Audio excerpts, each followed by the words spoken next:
Star Pawan Singh अपने event पे P के गए थे, जिसकी वजह से उनकी आंखें चढ़ी हुई थी। ज्योति सिंह जो है काराकाट क्षेत्र से चुनाव लड़ने वाली हैं। ज्योति सिंह ने ये कंफर्म कर दिया है। Hello everyone, welcome back to my channel. स्वागत है आप सबका आज के एक नए वीडियो नए अपडेट में। दोस्तों, कैसे हैं आप सब? आई होप अच्छे होंगे, स्वस्थ होंगे, मस्त होंगे। आज हम फिर से बात करेंगे पावर स्टार पवन सिंह और ज्योति सिंह के बारे में। तो चलिए वीडियो स्टार्ट करते हैं।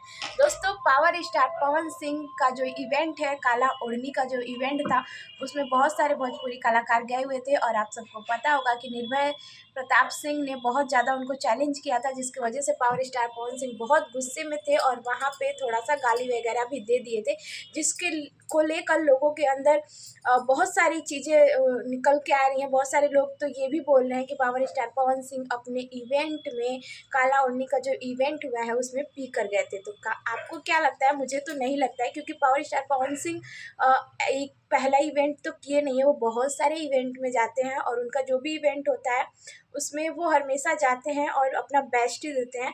लेकिन इस बार के इवेंट में थोड़े से वो गुस्सा थे, बहुत ज़्यादा नाराज़ थे, क्योंकि उनको पहले ही बहुत सारी चीज़ें जो थी वो पता चल गई थी, जिसकी वजह से उनको बहुत ज़्यादा उकसाया गया था पावर स्टार पवन सिंह को।